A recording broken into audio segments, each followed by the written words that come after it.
ಹಳೆಯ ಚಿನ್ನದ ಒಡವೆನ ಅಧಿಕ ಬೆಲೆಗೆ ಮಾರಬೇಕೆ? ಅಂದ್ರೆ ಆಟಿಕಾಗೆ ಕಾಲ್ ಮಾಡಿ 8880 ಅಟ್ಟಿಕಾ ಗೋಲ್ಡ್ ಕಂಪನಿ. ಹೊಳೆನರಸೀಪುರದತ್ತ ಮಾತೃಶ್ರೀ ಚೆನ್ನಮ್ಮ ಅವರ ಅಂತಿಮ ಯಾತ್ರೆ ಸಾಗ್ತಾ ಇದೆ. ಚನ್ನರಾಯನಪಟ್ಟಣ ತಲುಪಿದೆ ಚೆನ್ನಮ್ಮ ಅವರ ಪಾರ್ಥಿವ ಶರೀರ. ಚೆನ್ನಮ್ಮ ಅಂತಿಮ ದರ್ಶನ ಪಡೆಯಲು ಸೇರಿದ್ದಾರೆ ಅಲ್ಲಿನ ಗ್ರಾಮಸ್ಥರು.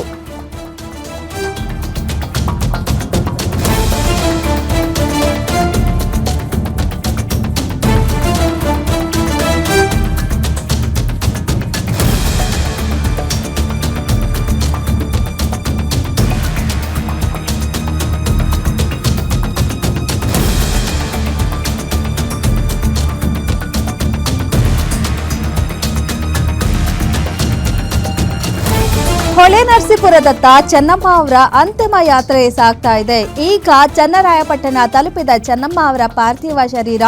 ಚೆನ್ನಮ್ಮನವರ ಅಂತಿಮ ದರ್ಶನ ಪಡೆಯಲು ಅಲ್ಲಿನ ಗ್ರಾಮಸ್ಥರು ಸೇರಿದ್ದಾರೆ.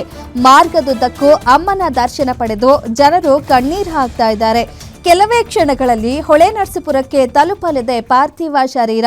ರಾತ್ರಿಯಾದರೂ ಕೂಡ ಅಂತಿಮ ದರ್ಶನಕ್ಕೆ ರಸ್ತೆಗಳಲ್ಲಿ ಕಿಕ್ಕಿರಿದು ಜನ ಸೇರಿದ್ದಾರೆ.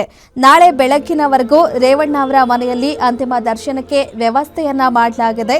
ನಾಳೆ ರಂಗನಾಥ ಸ್ವಾಮಿ ಬೆಟ್ಟದ ತಪ್ಪಲಿನಲ್ಲಿ ಅಂತ್ಯಕ್ರಿಯೆ ನೆರವೇರಲಿದೆ. ಇವತ್ತು ಮಧ್ಯಾಹ್ನದವರೆಗೂ ಪದ್ಮನಾಭ ನಗರದಲ್ಲಿ ಅವರ ನಿವಾಸದಲ್ಲಿ ಅಂತಿಮ ದರ್ಶನ ಆಗ್ತಾ ಇತ್ತು. ಅದಾದ ನಂತರ ಇದೀಗ ಹೊಳೆನರಸೀಪುರಕ್ಕೆ ಅವರ ಅಂತಿಮ ಯಾತ್ರೆ ಸಾಗ್ತಾ ಇದೆ. ಇವಾಗ ಚನ್ನರಾಯಪಟ್ಟಣ ತಲುಪಿದ್ದಾರೆ. ಅಲ್ಲೂ ಕೂಡ ಸಾಕಷ್ಟು ಜನ ಅವರ ಅಂತಿಮ ದರ್ಶನಕ್ಕೆ ಬಂದಿದ್ದಾರೆ. ಈ ರಾತ್ರಿಯಲ್ಲೂ ಕೂಡ ಸಾವಿರಾರು ಜನ ಅವರಿಗೆ ಅಂತಿಮ ದರ್ಶನ ಪಡ್ಕೊಂಡು ಅಂತಿಮ ನಮನ ಸಲ್ಲಿಸೋದಕ್ಕೆ ಅಂತ ಬರ್ತಾ ಇದ್ದಾರೆ. ಸಾವಿರಾರು ಜನ ಬಂದಿದ್ದಾರೆ, ಕಣ್ಣೀರು ಹಾಕ್ತಾ ಇದ್ದಾರೆ. ಅಮ್ಮನನ್ನ ನೋಡಿ ಕಣ್ಣೀರು ಹಾಕ್ತಾ ಇದ್ದಾರೆ ಅಲ್ಲಿ ಸೇರಿರುವಂತಹ ಜನ.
ಸದ್ಯಕ್ಕೆ ಚನ್ನರಾಯಪಟ್ಟಣದಲ್ಲಿ ಪಾರ್ಥಿವ ಶರೀರ ಇದೆ. ಸಾಕಷ್ಟು ಜನ ದರ್ಶನಕ್ಕೆ ಬರ್ತಾ ಇದ್ದಾರೆ.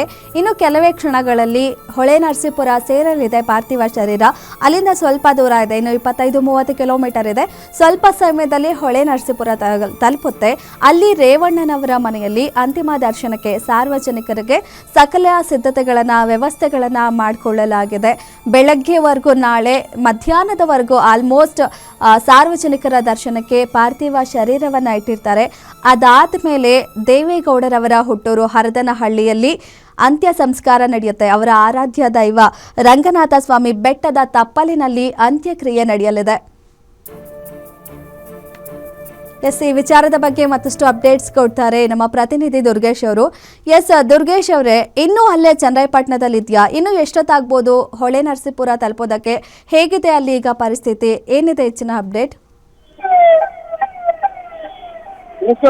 ಈಗಷ್ಟೇ ಚನ್ನರಾಯಪಟ್ಟಣಕ್ಕೆ ಚೆನ್ನಮ್ಮ ಅವರ ಅಂತಿಮ ದರ್ಶನ ಪಡೆಯೋದಕ್ಕೆ ಎಲ್ಲರೂ ಕೂಡ ಜನರು ಕೂಡ ಆಗಮಿಸ್ತಾ ಇರುವಂತದ್ದು. ಚನ್ನರಾಯಪಟ್ಟಣಕ್ಕೆ ಈಗ ಪಾರ್ಥಿವ ಶರೀರ ಆಗಮಿಸಿದೆ. ಕುಮಾರಸ್ವಾಮಿ ಅವರು, ನಿಖಿಲ್ ಕುಮಾರಸ್ವಾಮಿ ಎಲ್ಲರೂ ಕೂಡ ಇವತ್ತು ಪದ್ಮನಾಭನಗರದಿಂದ ಇಲ್ಲಿಯವರೆಗೆ ಒಂದು ಮೆರವಣಿಗೆ ಮೂಲಕ ಬರ್ತಾ ಇದ್ರು. ಯಾಕಂದ್ರೆ ಬೆಳಿಗ್ಗೆ ಪದ್ಮನಾಭನಗರ ಬಿಟ್ಟಂತ ಸಂದರ್ಭದಲ್ಲಿ ನಿಖಿಲ್ ಕುಮಾರಸ್ವಾಮಿ ಅವರು ಬಹಳ ಭಾವುಕರಾಗಿದ್ರು. ಒಂದು 8 ರಿಂದ 9 ಗಂಟೆ ಅಷ್ಟೊತ್ತಿಗೆ ಒಳ್ಳೆ ನಕ್ಷತ್ರವನ್ನ ತಲುಪ್ತೇವೆ ಅಂತ ಲೆಕ್ಕಾಚಾರದಲ್ಲಿದ್ರು. ಆದ್ರೆ ದಾರಿ ಉದ್ದಕ್ಕೂ ಕೂಡ ಸಾವಿರಾರು ಸಂಖ್ಯೆಯಲ್ಲಿ ಜನರು ಚೆನ್ನಮ್ಮ ಅವರ ಪಾರ್ಥಿವ ಶರೀರದ ದರ್ಶನವನ್ನು ಪಡೆದುಕೊಂಡಿದ್ದರು. ಹೀಗಾಗಿ ಎಲ್ಲ ಗ್ರಾಮಗಳಲ್ಲೂ ಕೂಡ ಚೆನ್ನಮ್ಮ ಅವರ ದರ್ಶನಕ್ಕೆ ಅವಕಾಶಗಳನ್ನು ಮಾಡಿಕೊಡಬೇಕು. ಅಂತಿಮ ದರ್ಶನಕ್ಕೆ ಅವಕಾಶವನ್ನು ಮಾಡಿಕೊಳ್ಳಲಾಗಿತ್ತು.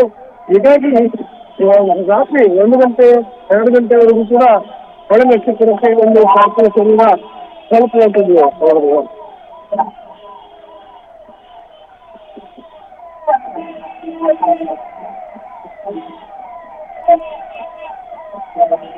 ನಾಳೆ ಎಷ್ಟೊತ್ತಿಗೆ ಅಂತ್ಯ ಸಂಸ್ಕಾರ ಆಗುತ್ತೆ? ಇನ್ನು ಎಷ್ಟೊತ್ತು ಎಲ್ಲಿವರೆಗೂ ಅವರ ರೇವಣ್ಣ ಅವ್ರ ಮನೆಯಲ್ಲಿ ಅಂತ್ಯ ದರ್ಶನಕ್ಕೆ ವ್ಯವಸ್ಥೆ ಮಾಡಿದ್ದಾರೆ? ಎಷ್ಟು ಸಮಯದವರೆಗೂ ಅಲ್ಲಿರ್ತಾರೆ? ಹಲೋ, ಕೇಳಿಸ್ತಾ ಇದೆಯಾ? ಪ್ರಶ್ನೆ ಕೇಳಿಸ್ತಾ ಇದೆಯಾ?